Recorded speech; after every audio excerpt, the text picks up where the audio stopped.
Soul Grenade, I'm back. I'm sorry, guys. I'm so sorry I left you guys in the dark there. But I ordered a new microphone. I was like, okay, I'm just gonna start my videos when I get my new microphone, and then two things happen. A, when I got my microphone, it had missing pieces and it had a broken piece. So I couldn't mount it. The other one was my computer died. I had a hard drive die, so I had to do a bunch of stuff to fix all my stuff and make sure I had all my replays still. So it was a big deal, and I had work on the side too. So, uh, not don't worry though, everything's fine. From now on, it should be a smooth cruise. Knock on wood. But really quickly, I want to go over this quick tips video for you, and then I'll explain some more later of what's to come. But right now, okay, so I'm gonna go into a fighter, and I'm gonna go into ground strike. So here's what you need to know: if you're in a plane like this, you can actually change your armament settings right before you jump into battle. A lot of people didn't know that, and I see a lot of people like running around with a freaking torpedo strapped to the back of to the bottom of their plane, and they're playing a purely land battle. And it's like, why do you have a torpedo in there? You can change that. But I guess they didn't know that. Um, so you click here and you can change your bomb setup if you want bombs or if you want a torpedo. In this case, I might want a torpedo because there's planes. There are ships in this map. Yes. And the other one is this targeting range. This means at what point your bullets are going to cross. So that means your bullets are going to come together at a certain angle, which means all your bullets are going to converge at one point from both your wings. Because, I mean, if you notice, they're not all like mounted on your gun. They're, mounted on the wings for a lot of airplanes, at least for most airplanes. And so what you want to do is, if you're going to be up and close and personal like in a biplane, you probably want to go between 250 meters and 400 because you're going to be doing a lot of your kills up close and personal and sitting on a lot of planes behinds.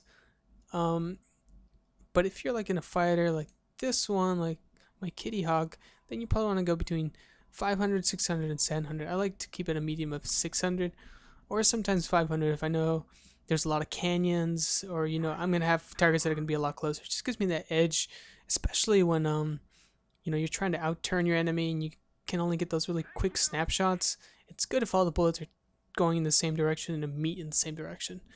And that's, I mean, as in you're gonna hit your enemy with one bullet stream, not like part of one wing or another, or just maybe your frontal cannons and machine guns if you have them. For bombers, I like to do between 600 and 700, sometimes 800 if I'm on a very big bomber, because the moment you see a fighter, you want to start shooting for him, especially if he's coming for you, because you're probably going to die, but I mean, might as well if you can damage him or take him with you. The longer, since you're, obviously in a steady platform when you switch to your tail gunner, because the plane levels out, you have a much steadier shot at your enemy. So you want to start targeting your enemy as far as you can. And by the time he gets really close, you're probably screwed, and it's pretty hard to miss.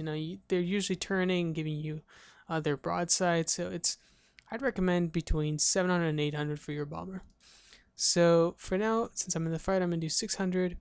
Bomb activation time in seconds. I don't need that because I don't have bombs.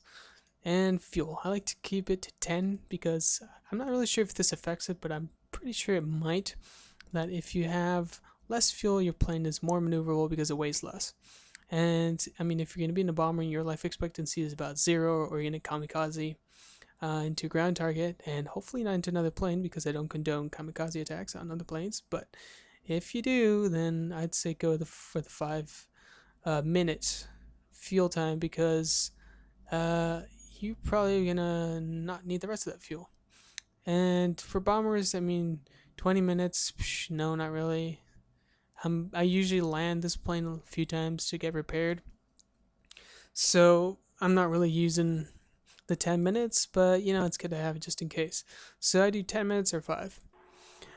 So hope that gives you a little idea on how to prepare your plane for battle. And I think you can only change the spawn point for like bow fighters and planes like that. I don't think you can change it for bombers or fighters.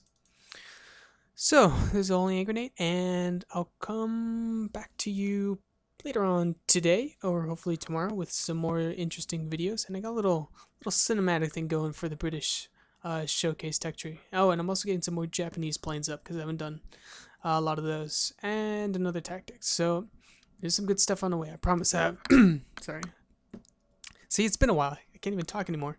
I promise I got some good stuff going for you guys. Oh my goodness, look at that chat. Oh dear. This is getting heated. Okay, I should better jump in there and put these kitties in order, okay? So it's only internet, and I'll catch you guys in the skies.